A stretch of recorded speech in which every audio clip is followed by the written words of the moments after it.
અમારી ચેનલને સબસ્ક્રાઈબ કરો અને બેલ આઇકન પ્રેસ કરો.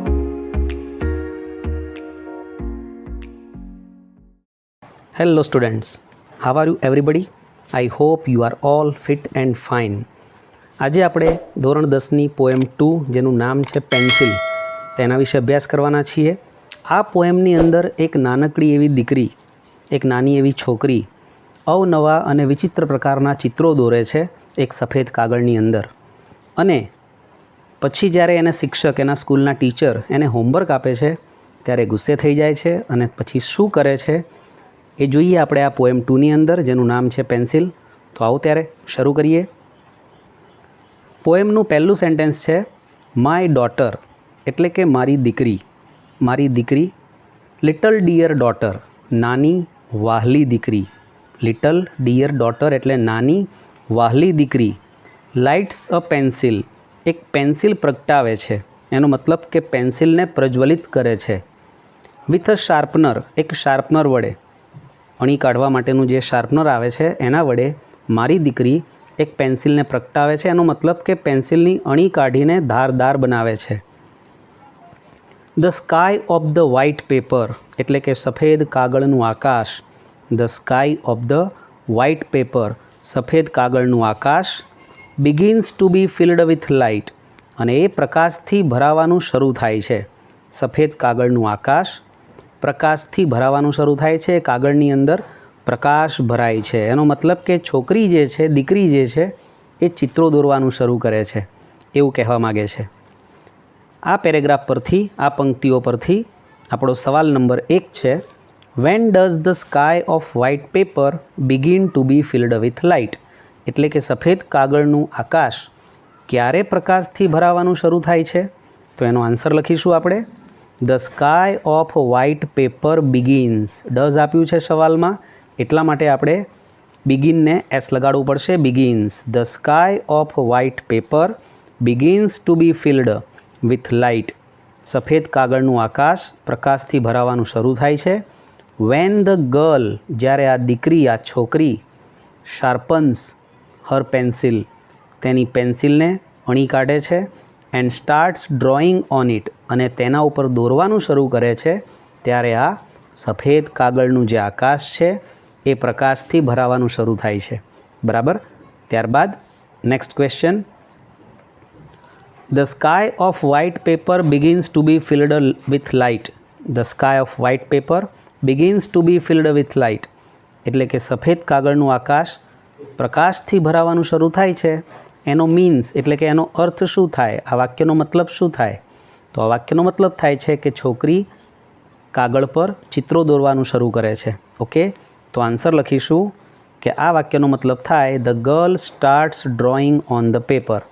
પરીક્ષામાં જ્યારે તમે લખો ત્યારે અડધું જે વાક્ય આપ્યું હોય એ પણ લખવાનું, અને મીન્સ પછી જે આપણો જવાબ છે the girl starts drawing on the paper, એટલે કે છોકરી કાગળ પર ચિત્રો દોરવાનું શરૂ કરે છે એવું લખવાનું. ઓકે મિત્રો, ત્યારબાદ આગળ વધીએ. Question number 3, vote is the antonym of the word darkness? Darkness શબ્દ જે છે એનો વિરોધી શબ્દ શું થાય? એન્ટોનિમ એટલે વિરોધી. આ ડાર્કનેસ શબ્દનો વિરોધી શબ્દ શું થાય? તો ડાર્કનેસ એટલે આપણને ખ્યાલ છે કે અંધકાર. તો પ્રકાશને શું કહેવાય? પ્રકાશને કહેવાય લાઇટ, જે આપણને લાસ્ટ લાઇનમાં આપેલો શબ્દ છે. ઓકે, તો આપણો આન્સર બનશે લાઇટ. લાઇટ જે શબ્દ છે એ ડાર્કનેસ શબ્દનો એન્ટોનિમ છે, એટલે ઓપોઝિટ છે, વિરોધી શબ્દ છે. બરાબર. ત્યારબાદ આગળ વધીએ. નેક્સ્ટ સ્ટેન્ઝા જોઈએ આપણે. ધ બ્લેક બર્ડ ફ્લાઇંગ અવે વિથ ધ ટ્રી. હવે અહીં જે છોકરીએ ચિત્રો દોર્યા છે, ચિત્રો કેવા દોર્યા છે એનું વર્ણન છે. ધ બ્લેક બર્ડ એટલે કે કાળું પક્ષી. ફ્લાઇંગ અવે, ઉડીને જઈ રહ્યું છે. વિથ ધ ટ્રી, વૃક્ષની સાથે ઉડી જતું કાળું પક્ષી છે. ત્યારબાદ glasses on the eyes of the peacock. મોરની આંખો પર ચશ્મા છે. Glasses on the eyes of the peacock એટલે કે મોરની આંખો પર ચશ્મા છે, મોરે ચશ્મા પહેર્યા છે.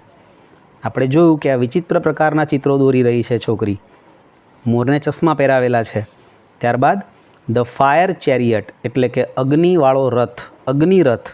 ફ્લાઇંગ ઇન ધ એર, હવામાં ઉડતો અગ્નિરથ દોર્યો છે. ત્યારબાદ the airplane walking on the road, રસ્તા પર ચાલતું વિમાન. એરપ્લેન એટલે વિમાન, વોકિંગ ઓન ધ રોડ, રસ્તા પર ચાલતું વિમાન દોર્યું છે. વિમાન તો આકાશમાં ઉડે, પણ અહીં એને રસ્તા પર ચાલતું વિમાન બનાવ્યું છે. ત્યારબાદ જોઈએ the lion having a conversation. Conversation એટલે વાતચીત અથવા તો વાર્તાલાપ. સિંહ વાર્તાલાપ કરી રહ્યો છે વિથ ધ કાઉ, ગાય સાથે. તો ગાય સાથે વાર્તાલાપ કરતો સિંહ દોર્યો છે. ત્યારબાદ તો આ પેરેગ્રાફ પરથી આપણે જોઈએ પ્રશ્ન નંબર નેક્સ્ટ. ચોથો સવાલ, vote is the black bird doing? કાળું પક્ષી શું કરી રહ્યું છે?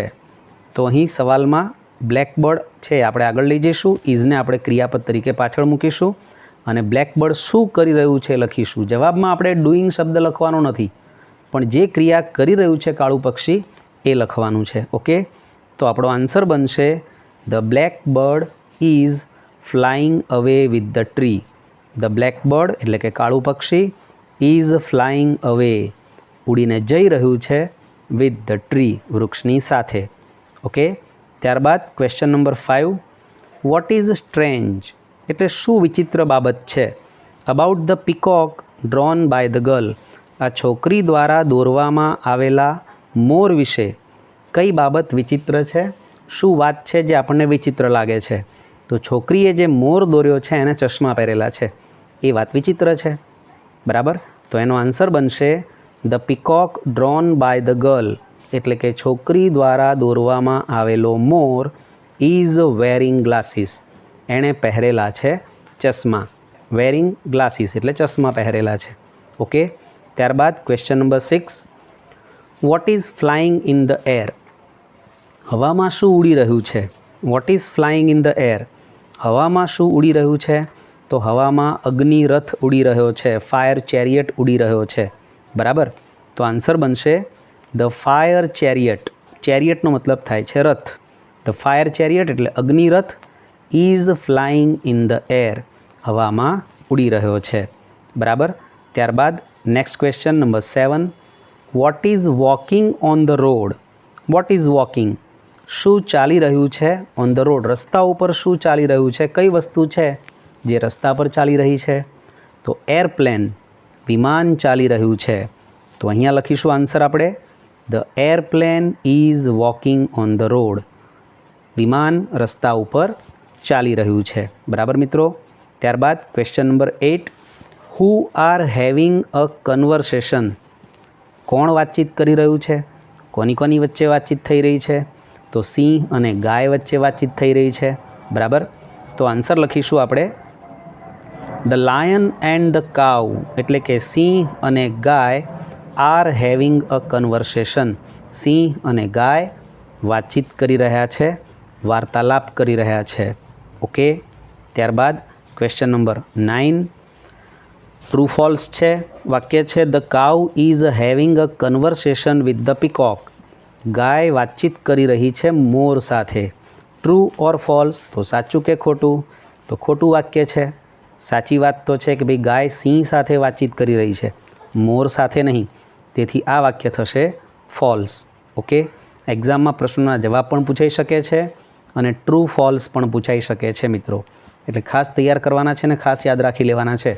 બરાબર, ત્યારબાદ question number 10, the peacock is wearing glasses, મોરે ચશ્મા પહેરેલા છે. ટ્રુ ઓર ફોલ્સ, સાચું છે કે ખોટું છે? તો વાત તદ્દન સાચી છે. ઓકે, તો આપણો આન્સર બનશે ટ્રુ. ત્યારબાદ question number 11, the airplane is flying in the air, વિમાન હવામાં ઉડી રહ્યું છે. ટ્રુ ઓર ફોલ્સ, સાચું કે ખોટું? તો વાત ખોટી છે. એરપ્લેન અહીં છોકરીએ ચિત્રમાં જે દોર્યું છે એમાં એ રસ્તા ઉપર ચાલી રહ્યું છે, હવામાં નથી ઉડી રહ્યું. તો આન્સર આવશે ફોલ્સ, એટલે કે ખોટું. ત્યારબાદ question number 12, vote is the synonym of the word chat? Chat જે શબ્દ છે એનો સિનોનિમ, સિનોનિમ એટલે સમાનાર્થી શબ્દ શું છે? તો ચેટનો સમાનાર્થી શબ્દ છે કન્વર્સેશન, આપણને લાસ્ટ લાઇનમાં આપેલું છે. બરાબર, તો આ પ્રમાણે આ પંક્તિઓ પરથી આટલા સવાલ બનશે. ત્યારબાદ આગળ વધીએ, નેક્સ્ટ પંક્તિ જોઈએ. અ વન આઈડ સન એટલે કે એક આંખવાળો સૂર્ય. વન આઈડ એટલે એક આંખવાળો સૂર્ય. ઓન ધ બ્લેક ટ્રી કાળા વૃક્ષ પર. વૃક્ષ તો જનરલી આપણે જોઈએ છીએ કે ગ્રીન કલરનું હોય, અહીં કાળું વૃક્ષ છે. આ છોકરીએ દોરેલા વિચિત્ર પ્રકારના ચિત્રો છે.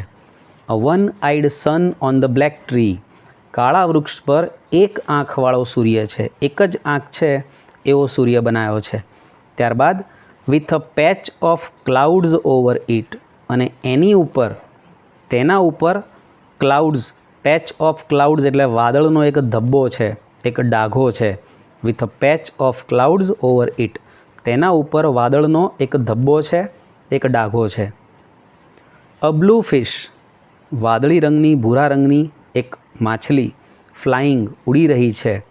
On the forehead of the cloud વાદળના કપાળ ઉપર ઉડતી એક વાદળી માછલી છે. ત્યારબાદ ધ યલો બટરફ્લાય પીળા રંગનું પતંગિયું સ્વિમિંગ તરી રહ્યું છે. ઇન ધ વોટરફોલ ધોધની અંદર, વોટરફોલની અંદર એક પીળા રંગનું પતંગિયું તરી રહ્યું છે, એટલે ધોધમાં તરતું એક પીળું પતંગિયું દોર્યું છે. તો આ પંક્તિઓ પરથી આપણો question number 13 where is the sun સૂર્ય ક્યાં છે, સૂર્ય કઈ જગ્યાએ છે, તો સૂર્ય કાળા વૃક્ષની ઉપર છે. તો આપણો આન્સર બનશે the sun is on the black tree. The sun is સૂર્ય છે ઓન ધ બ્લેક ટ્રી કાળા રંગના વૃક્ષ પર. બરાબર. ત્યારબાદ આગળ વધીએ મિત્રો. Question number 14 what is there over the sun સૂર્યની ઉપર શું છે. What is there over the sun સૂર્યની ઉપર શું છે, તો સૂર્યની ઉપર વાદળોનો એક કાળો ધબ્બો છે. ઓકે, તો આપણો આન્સર બનશે ધેર ઇઝ. સવાલમાં ઇઝ ધેર છે એટલે આપણે જવાબમાં લખીશું there is. There is a patch of cloud over the sun સૂર્યની ઉપર વાદળનો એક ધબ્બો છે. ઓકે, ત્યારબાદ સવાલ નંબર 15 છે vote is the fish doing માછલી શું કરી રહી છે. તો માછલી શું કરી રહી છે મિત્રો, તો માછલી ઉડી રહી છે અને એ પણ વાદળના કપાળ પર ઉડી રહી છે. બરાબર, માછલી તરવાનું કામ છે એનું, પણ અહીં એ ઉડી રહી છે. તો આન્સર બનશે આપણો the fish is flying on the forehead of the cloud માછલી વાદળના કપાળ પર ઉડી રહી છે. બરાબર. ત્યારબાદ આગળ વધીએ. Question number 16 what is the butterfly doing પતંગિયું શું કરી રહ્યું છે. તો લાસ્ટ પંક્તિમાં આપણે જોઈ શકીએ છીએ કે પતંગિયું ધોધમાં તરી રહ્યું છે. ઓકે, પતંગિયું ધોધમાં તરી રહ્યું છે. તો આન્સર બનશે ધ બટરફ્લાય ઇઝ સ્વિમિંગ. સવાલમાં ડુઈંગ છે એ આપણે જવાબમાં લખવાનું નથી, પણ જે ક્રિયા બટરફ્લાય કે પતંગિયું કરી રહ્યું છે એ લખવાનું છે. ઓકે, તો આન્સર બનાવવો પડશે ધ બટરફ્લાય ઇઝ સ્વિમિંગ પતંગિયું તરી રહ્યું છે. ઇન ધ વોટરફોલ એટલે કે ધોધની અંદર કે ધોધમાં પતંગિયું તરી રહ્યું છે. ઓકે, ત્યારબાદ question number 17 the sun is blank સૂર્ય ખાલી જગ્યા છે. તો સૂર્ય શું છે, તો સૂર્ય એક આંખવાળો છે. તો આન્સર લખીશું આપણે the sun is one eyed. One eyed એટલે એક આંખવાળો. બરાબર. ત્યાર પછી સવાલ નંબર 18 ટ્રુ ફોલ્સ આપ્યું છે.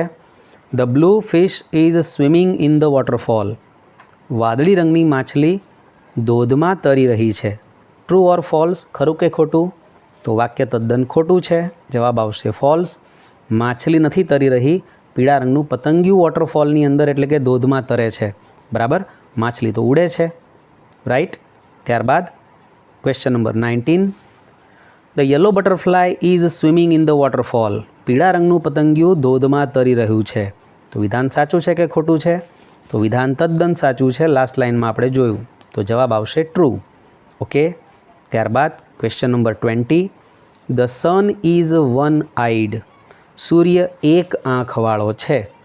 ટ્રુ ઓર ફોલ્સ, ખરું કે ખોટું, તો વાત તદ્દન સાચી છે. આન્સર લખશું આપણે ટ્રુ. બરાબર. ત્યાર પછી નેક્સ્ટ પંક્તિ જોઈએ. કવિ કહે છે માય ડાર્લિંગ ડોટર મારી વહાલી દીકરી ઇન હર એક્ટસી. In her એક્સ્ટસી. એક્સ્ટસી એટલે અતિ આનંદમાં, અતિ ઉત્સાહમાં. મારી વહાલી દીકરી my darling daughter in her ecstasy, તેના અતિશય વધારે પડતા આનંદમાં. ઇઝ બિઝી ડ્રોઈંગ એટલે કે વ્યસ્ત છે દોરવામાં, ચિત્રો દોરવામાં મારી વહાલી દીકરી અતિશય વ્યસ્ત છે. સ્ટ્રેન્જ પિક્ચર્સ એટલે કેવા ચિત્રો, સ્ટ્રેન્જ પિક્ચર્સ એટલે વિચિત્ર પ્રકારના ચિત્રો દોરવામાં વ્યસ્ત છે. આ પંક્તિ પરથી આપણો સવાલ નંબર 21 છે. Vote is the girl doing, છોકરી શું કરી રહી છે. આ દીકરી, આ છોકરી શું કરી રહી છે? તો છોકરી ચિત્રો દોરી રહી છે અને ચિત્રો દોરવામાં વ્યસ્ત છે. તો આપણો આન્સર આવશે ધ ગર્લ ઇઝ બિઝી, છોકરી વ્યસ્ત છે. ડ્રોઈંગ એટલે દોરવામાં, સ્ટ્રેન્જ પિક્ચર્સ એટલે વિચિત્ર પ્રકારના ચિત્રો દોરવામાં આ છોકરી વ્યસ્ત છે. ત્યારબાદ question number 22, which word in the poem means odd. આ પોએમમાં એવો કયો શબ્દ છે, આ પંક્તિમાં એવો કયો શબ્દ છે જેનો મતલબ થાય છે ઓડ. ઓડ એટલે થોડુંક અલગ પ્રકારનું, વિચિત્ર પ્રકારનું. તો તમને ખ્યાલ આવી ગયો હશે મિત્રો કે ઓડનું સિમિલર થશે સ્ટ્રેન્જ. તો આપણો આન્સર આવશે સ્ટ્રેન્જ. ઓકે, ત્યારબાદ આગળ વધીએ. નેક્સ્ટ પંક્તિ, કવિ કહે છે but when the school master, પરંતુ જ્યારે શાળાના શિક્ષક ગીવ્સ હર હોમવર્ક, તેને ગૃહ કાર્ય આપે છે. જ્યારે શાળાના શિક્ષક મારી દીકરીને ગૃહ કાર્ય આપે છે, હોમવર્ક આપે છે. માય ડાર્લિંગ ડોલ, ત્યારે મારી આ વહાલી ઢીંગલી, માય ડાર્લિંગ ડોલ, મારી આ વહાલી ઢીંગલી, breaks the tip of the pencil, break એટલે તોડી નાખે છે, ધ ટીપ, ટીપ એટલે એની અણીને, ઓફ ધ પેન્સિલ એટલે પેન્સિલની, પેન્સિલની અણીને મારી દીકરી તોડી નાખે છે. ઇન એંગર, ગુસ્સામાં, ગુસ્સામાં મારી વહાલી દીકરી, મારી વહાલી ઢીંગલી એની પેન્સિલની અણીને તોડી નાખે છે. And the candle of the pencil, અને પેન્સિલની મીણબત્તી એટલે આપણે અહીં આગળ જોયું હતું કે પેન્સિલને પ્રગટાવી છે, પેન્સિલને પ્રજ્વલિત કરી છે અને એના વડે અવનવા ચિત્રો દોરી રહી છે. તો એ જે પેન્સિલની મીણબત્તી છે, candle of the pencil, is extinguished એટલે કે ઓલવાઈ જાય છે. એક્સટિંગ્યુઝ એટલે ઓલવાઈ જવું, બરાબર. ઓનલી ધ સ્મોક રિમેન્સ, માત્ર ધુમાડો રહી જાય છે. ઓનલી ધ સ્મોક, માત્ર ધુમાડો રહી જાય છે. પેન્સિલની મીણબત્તી ઓલવાઈ જાય છે એટલે માત્ર ધુમાડો રહી જાય છે. On the sky of the white paper, સફેદ કાગળના આકાશમાં માત્ર ધુમાડો રહી જાય છે. તો આ પ્રમાણે કવિ એમની દીકરીનું ચિત્રોનું વર્ણન કરે છે અને દીકરીનો સ્વભાવ પણ અહીં આપણને જોવા મળે છે, બરાબર. તો આ પંક્તિ પરથી આપણો સવાલ નંબર 23 છે. When does the girl get angry, છોકરી ક્યારે ગુસ્સે થાય છે. When does the girl get angry, અહીંયા ડઝ આપ્યું છે એટલે આપણે ક્રિયાપદમાં એસ લગાવવું પડશે. ગેટ ક્રિયાપદ છે એનું આપણે ગેટ્સ કરવું પડશે. તો આન્સર લખીશું ધ ગર્લ ગેટ્સ એંગ્રી, છોકરી ગુસ્સે થઈ જાય છે. વેન ધ સ્કૂલ માસ્ટર, જ્યારે એના શાળાના શિક્ષક ગીવ્સ હર હોમવર્ક, તેને હોમવર્ક આપે છે, તેને ગૃહ કાર્ય આપે છે, ત્યારે આ છોકરી ગુસ્સે થઈ જાય છે. ત્યારબાદ question number 24, what does the girl do, આ છોકરી શું કરે છે. વેન સી ઇઝ એંગ્રી, એ ગુસ્સે થાય છે ત્યારે શું કરે છે. તો શું કરે છે, પેન્સિલની અણીને તોડી નાખે છે, રાઈટ. તો અહીંયા આપણે સવાલમાં વેન આપેલું છે મિત્રો, તો આપણે એ વેનથી આપણા જવાબની શરૂઆત કરીશું. વેન સી ઇઝ એંગ્રીના બદલે when the girl is angry. When the girl is angry, જ્યારે છોકરી ગુસ્સે થાય છે. શી બ્રેક્સ, તે તોડી નાખે છે. The tip of her pencil, તેની પેન્સિલની અણીને તોડી નાખે છે ગુસ્સામાં આવીને, બરાબર. ત્યારબાદ ક્વેશ્ચન નંબર 25, વોટ રિમેન્સ એટલે શું રહી જાય છે. On the sky of the white paper, સફેદ કાગળના આકાશ પર શું રહી જાય છે. What remains on the sky of the white paper, તો સફેદ કાગળનું જે આકાશ છે એના ઉપર માત્ર ધુમાડો રહી જાય છે, બરાબર ને મિત્રો. તો જવાબ લખીશું ઓનલી ધ સ્મોક રિમેન્સ, માત્ર ધુમાડો રહી જાય છે.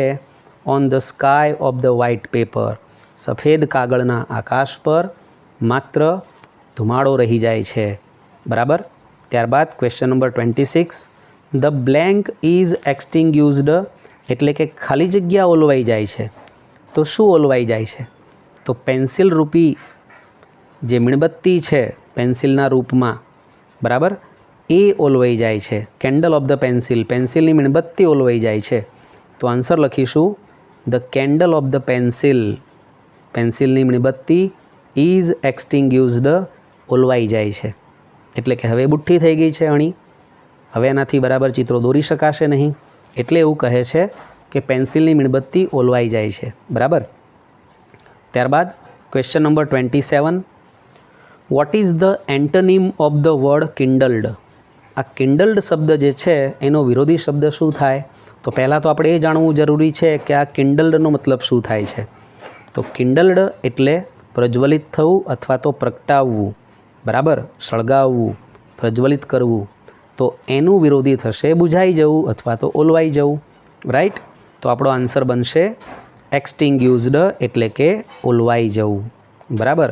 તો આ પ્રમાણે આપણી પોએમ 2 છે પેન્સિલ, જેના ખૂબ આઈએમપી કહી શકાય બોર્ડ એક્ઝામ માટેના એવા ક્વેશ્ચન આન્સર આપણે જોયા મિત્રો. આશા રાખું છું કે તમને બધાને આ સવાલના જવાબ અને પોએમનું ભાષાંતર સમજાઈ ગયું હશે. All the very best to all my dear students. તમારા બધાની પરીક્ષા ખૂબ જ સારી જાય એવી આશા રાખું છું. ફરી મળીશું બીજા વિડીયો સાથે. ત્યાં સુધી ગુડ બાય.